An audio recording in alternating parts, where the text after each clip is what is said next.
Yeah.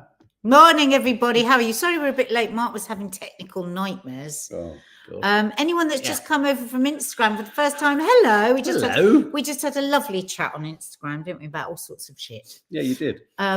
Sorry I look like this. I've not had a shower yet. There seems to be a sort of yellow filter, like but we are ahead of time. We are ahead of the game today because we've already done 5,676 steps. How many did you get? 5,857. How does that happen? We've gone for the same walk. I've come back. You've been setting up the live. I've been clearing up the kitchen. I've gone up and down the stairs 2 or 3 times. 5 minutes longer. No, but you've got more than me. Oh, Mark. Right, carry on. Move on. Morning, welcome. Faith. If this is your first time to our channel, hit the subscribe button and the notification bell. Oh, look at this. Faith says, have you guys seen the brilliant news about a young carer called Ilian who got brilliant GCSEs and awarded full Eton scholarship? Wow. That is brilliant news, but I hope the world of Eton treats Ilian well. I love your lovely bits of news, Faith, and thank you for always naming all our family and saying hello to all our family. You're a lovely, lovely person. Rachel Lucy, good morning from Liverpool. Good morning to you. Georgina and Christiana, cheating, I reckon. What's that? Cheating, I reckon. What are you answering?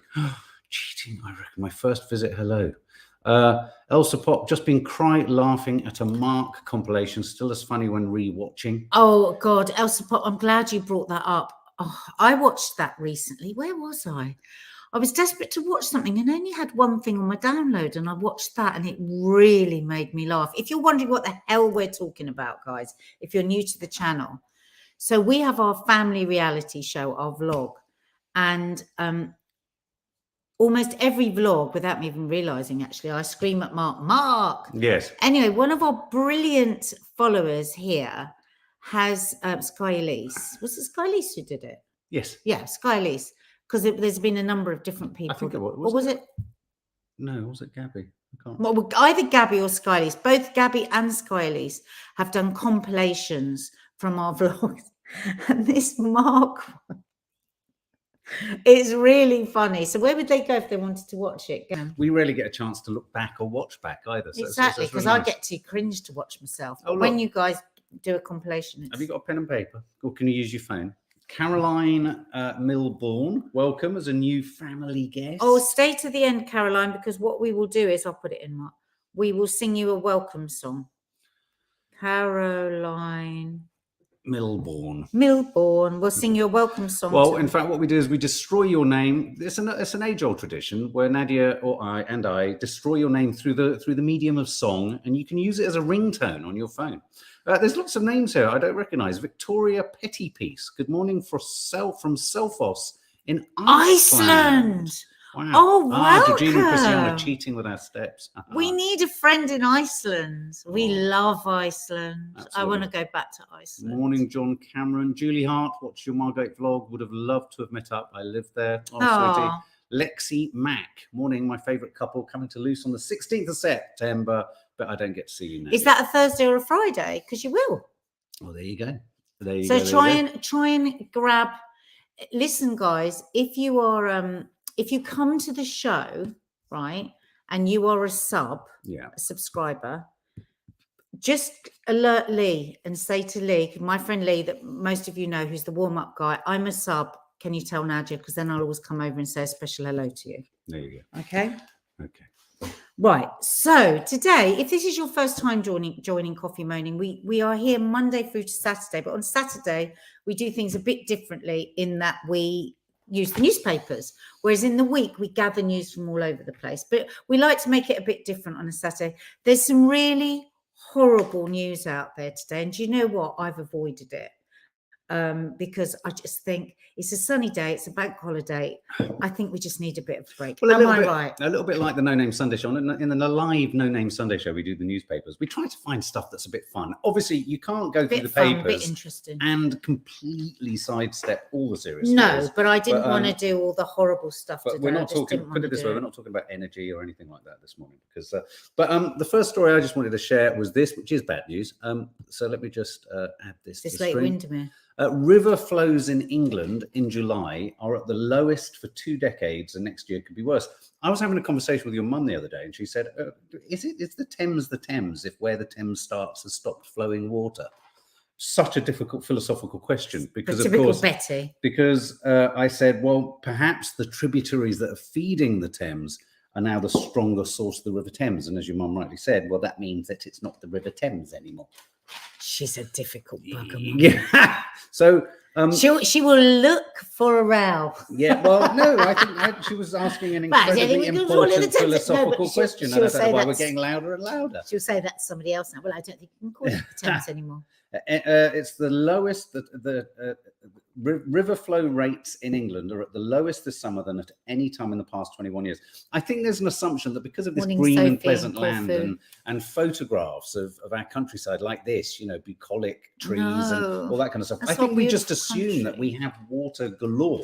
But like anywhere, we don't. We've got to learn how to bloody transport it. Well, we need bus. I was in Edinburgh on the other day, and Kay said it's rained every bloody day. So we need rivulets coming down from Scotland. We've got water all over the place. It's just all we can seem to do is pump sewage into beautiful places. This is and true. cause Hi, leaks. Sawalha. Morning. So Nadia. Right. So the only bit of news that I'm touching on today, which is deeply, deeply sad, is of course the horrific murder of little Olivia Pratt-Corbell in Liverpool. Gabrielle, yes. But why I am talking about this is 2 men have been arrested on suspicion of her murder.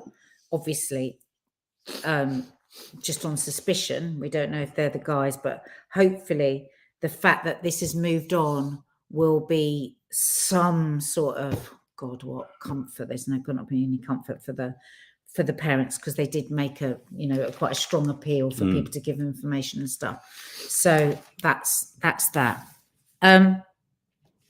But moving on, what's the most you've ever paid for a jacket potato, guys? What's the price of a jacket potato?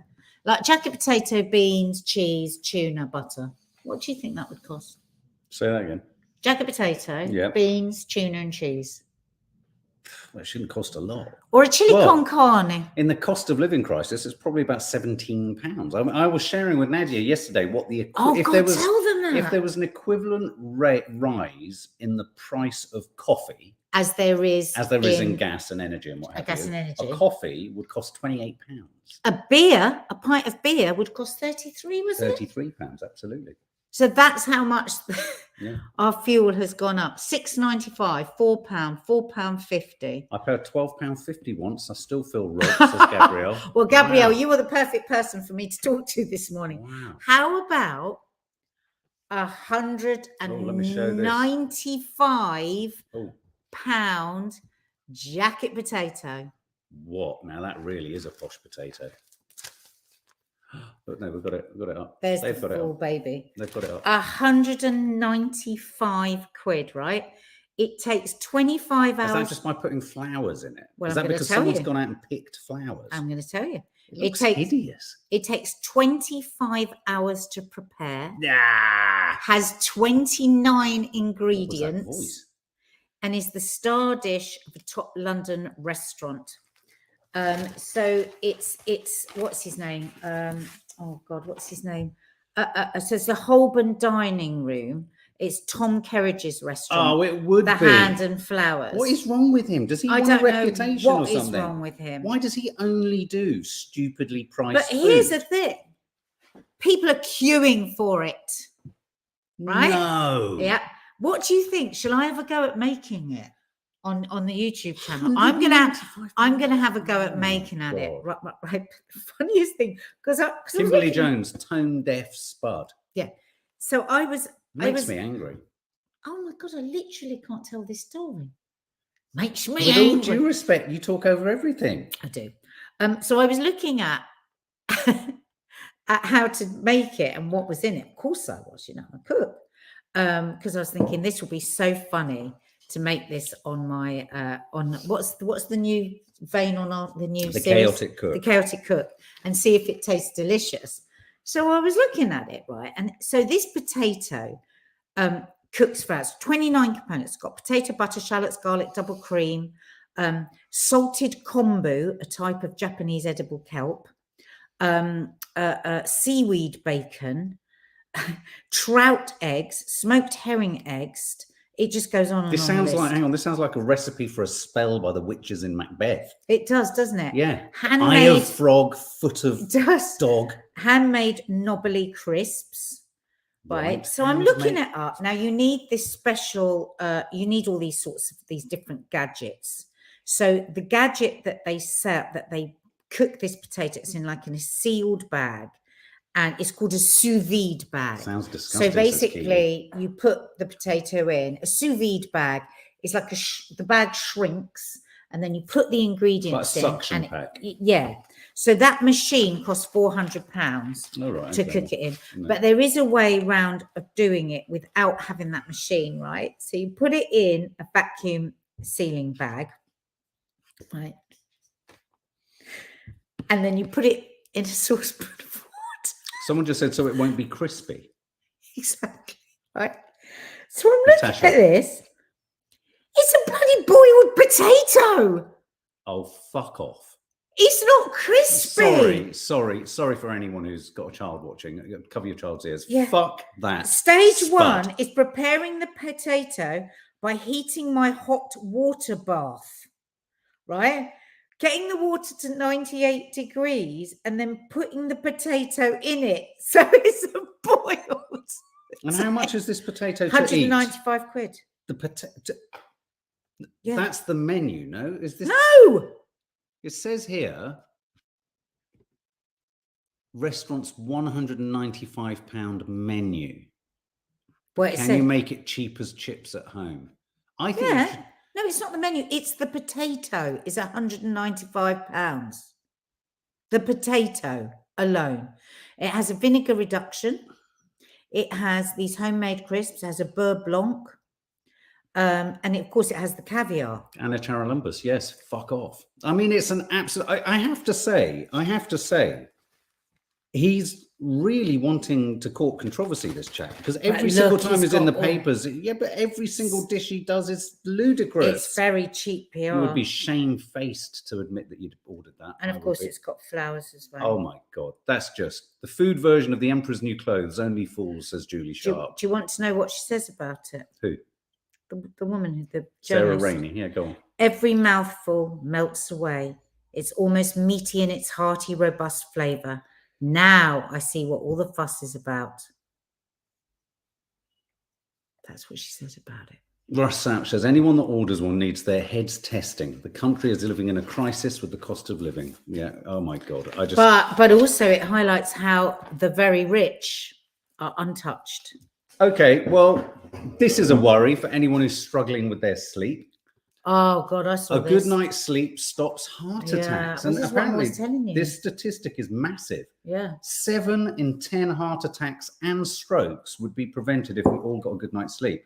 The problems kill 100,000 Brits a year, meaning tens of thousands of lives could be saved with the recommended 7 to 8 hours shut-eye a night. I'm still on an average of 5 hours, 8 minutes. 72% of heart attacks could be avoided by getting some decent kit.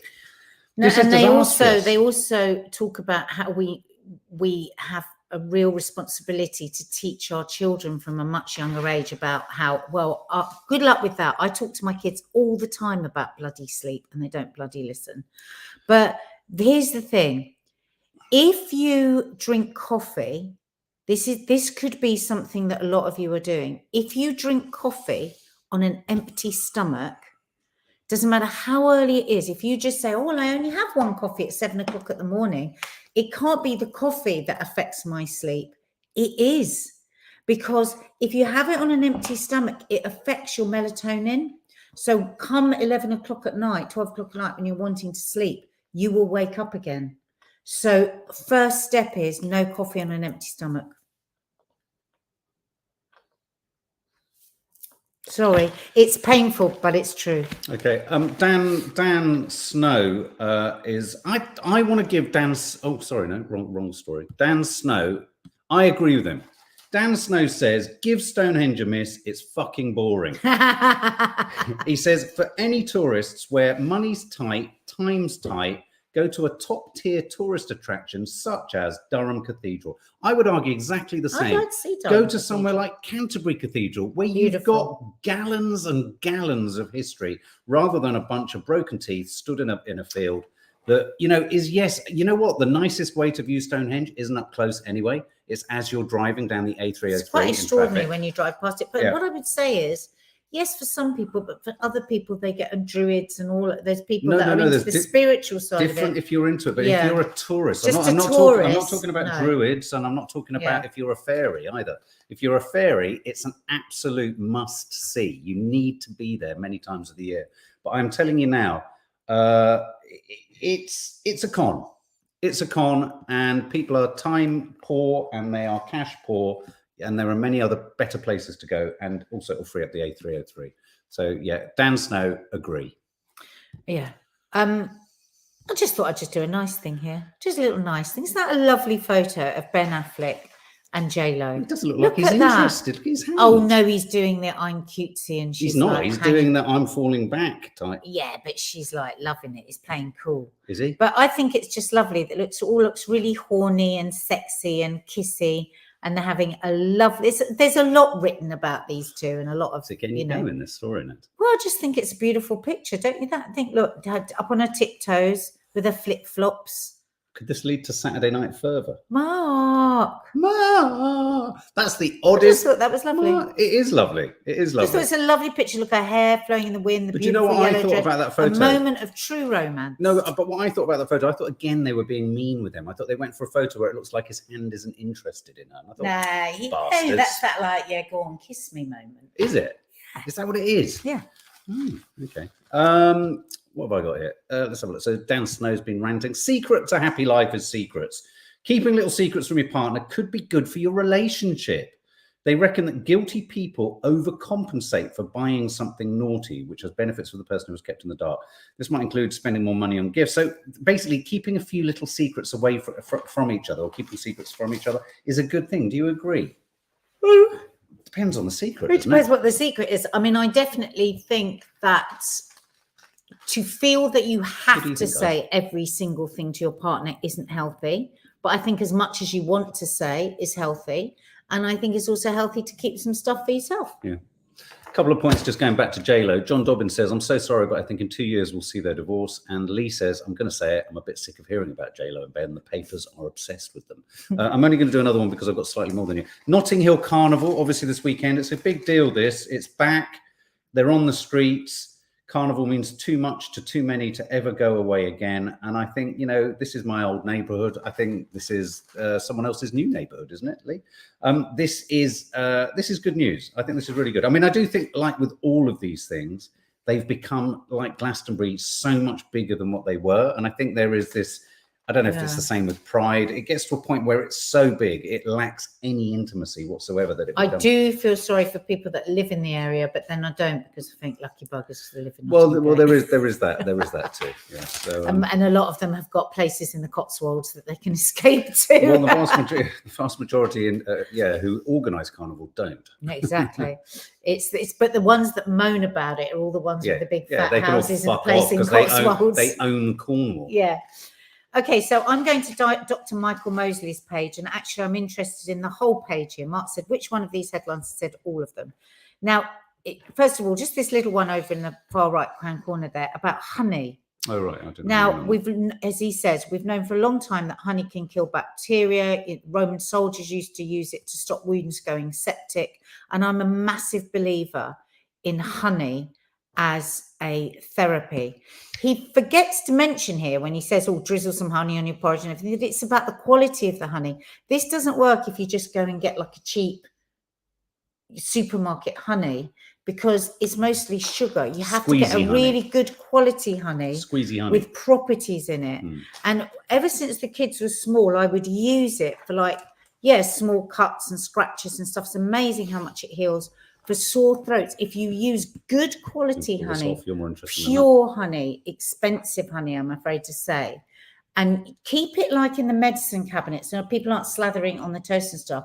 And you can use it for the throat, and it actually has medicinal purposes. It has medicinal things. But don't use the mad honey from Turkey. But I didn't know this, that consuming honey can kill infection-causing bacteria in the gut, including E. coli. Martin Smith can't afford the good honey. It is expensive. It is expensive, but if you use it, if you get it and use it as a medicine, small jar as a medicine, not on your toast, that's the thing. That's an important distinction. I think it is about how you go into buying it. If you're not buying it thinking, fucking hell, that's because whenever I look at honey, I walk past the honey pots and I go, fucking hell. Yeah. You're going to slather that on your toast. And the other thing about honey is like you can find people that are making their own honey in your own area, because there's something about your own area, having your own Someone honey. just said that. Who's it? Within your postcode. Tony Marie Cleveland. My brother has 7 beehives.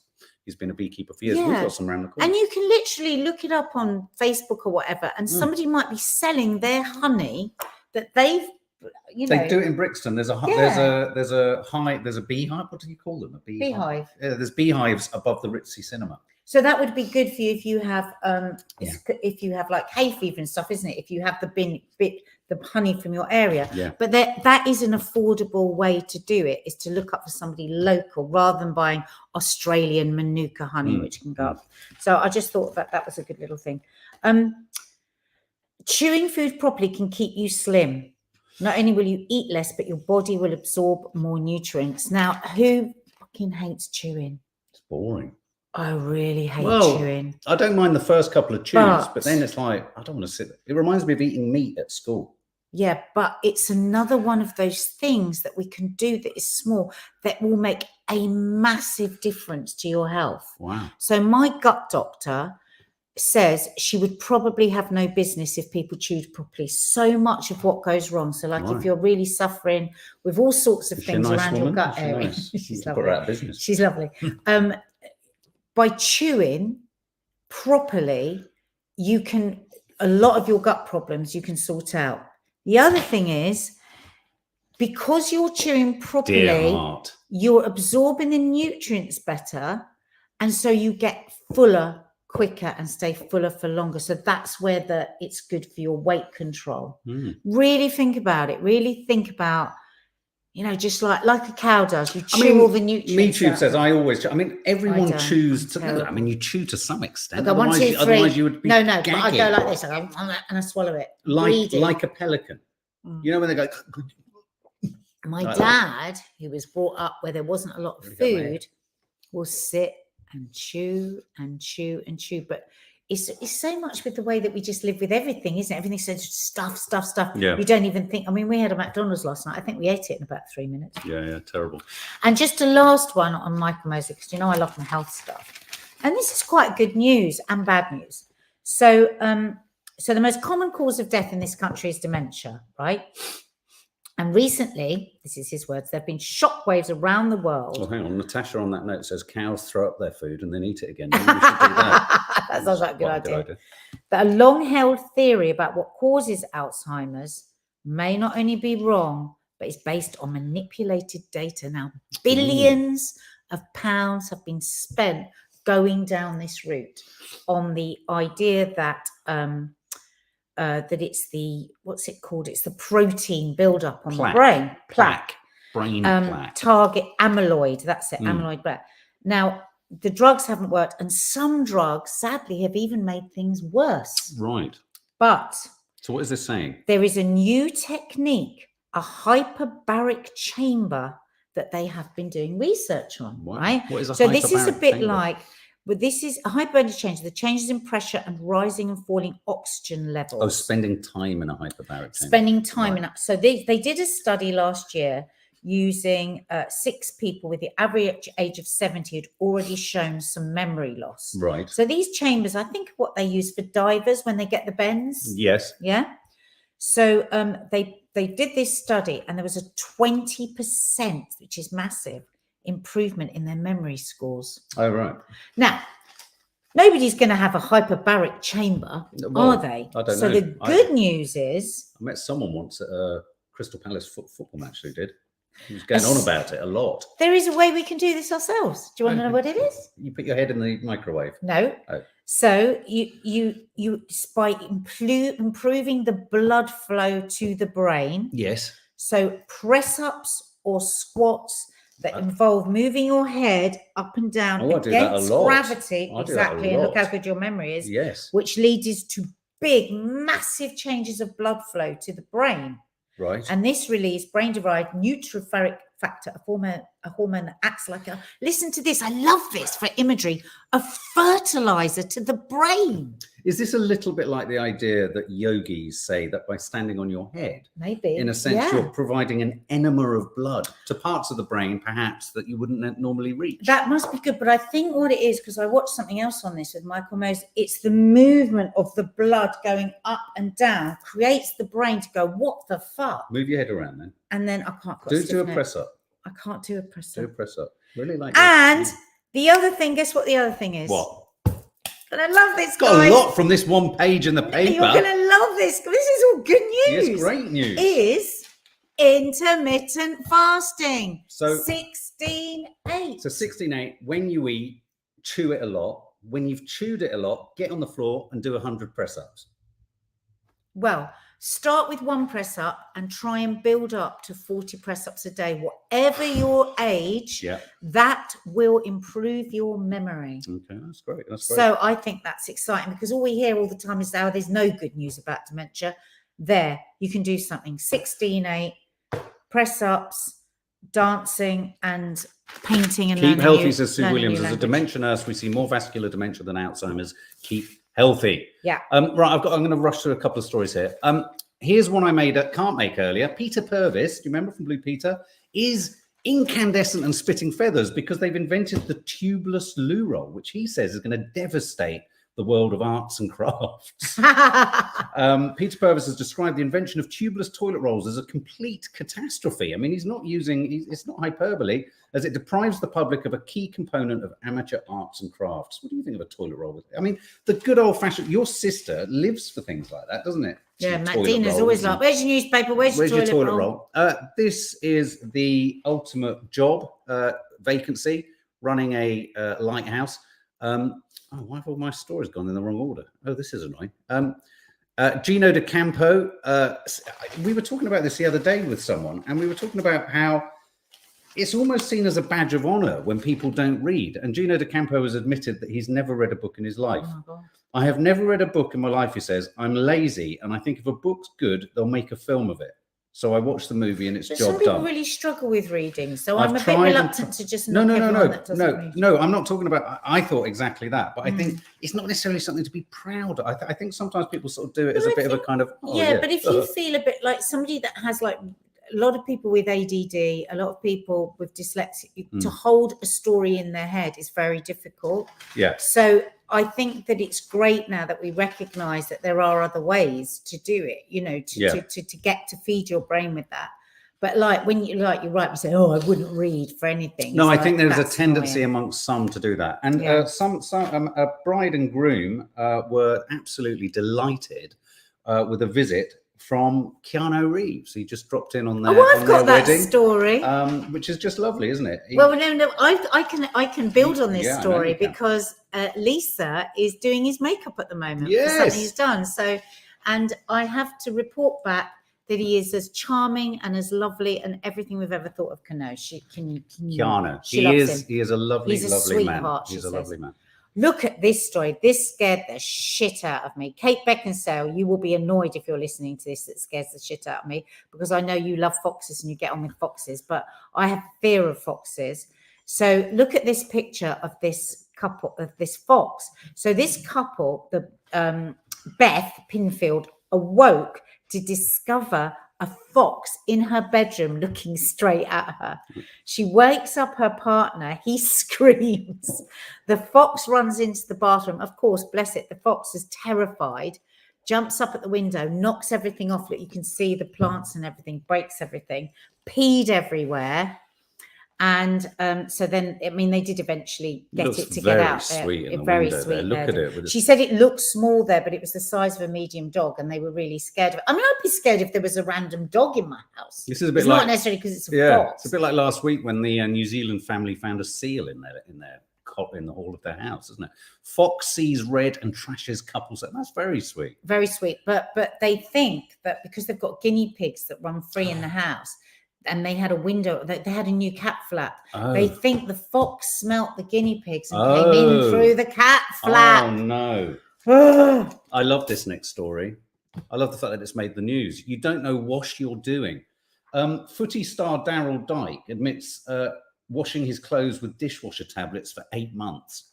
It's an easy mistake to make. It's not an easy mistake to make. And his clothes must be falling apart. I love this. The £7 million West Brom striker came clean. Did you get it? Came clean. About using the wrong detergent on his threads in a video online. That does make me chuckle. Kiki just sent me something. Reminded me of Lee. I'll have to send that to you, Lee. This story, I really, really like the headline on this.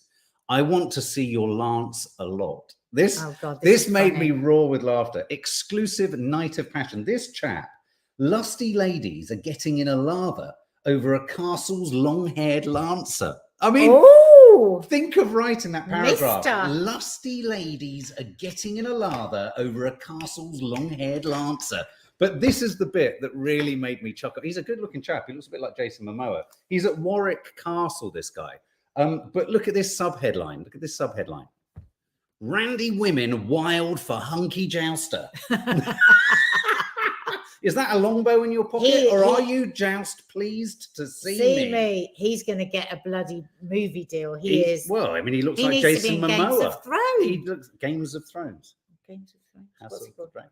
Yeah, it was Game of Thrones. Yeah, but come on, you've got to admit that's quite something. Randy women wild for hunky jouster. Yeah, what about everyone is gay? Absolutely, Randy men and women. Is Lee there? Can I play this that Kiki's just sent me? Kiki's just sent me this, Lee, and says it reminds me of you. That's the thing, like, she basically came in and she said, what did she say? What? Can you hurry up? No. What did she say? Oh, tell me, what did she say? Oi! I'm hit. Like, what did she say? Oh my god, it's not so good, isn't it? Yeah, sorry, lovely. Oh, she came in and basically she was just like, oh my god. Very funny. Very funny. That my kids love Lee's sense of humour. Look at that, Rachel Lucy. Off the back of that, so Rachel Lucy. Let's get to Warwick. Absolutely. Let's get a coach. I just love this little story. This is from Mary Berry. Playing croquet has saved my life. So she broke her hip. She's 87. And her doctor said to her, you can sit in a chair and you'll be dead in 4 years, or you can find some exercise and you'll get better very quickly. So I decided I would. And she decided to take up croquet. I love this bit of it. With her husband, Paul Hunnings, who's 90. Oh, I love this. She said, now her husband was very good at rugby, tennis and squash, but would never play anything with her because he said she had no ball sense. So you've got a lot of ball sense, I know. Babe. So they found this lovely Finnish lady who's ever so patient, and we absolutely love croquet. They do 2 hours a day. This is the bit I thought was funny. And they play croquet? No, but she says, and he says he's knackered at the end, but after a bit of a ziz, he perks up again. What do you think a ziz is? A bit of a ziz.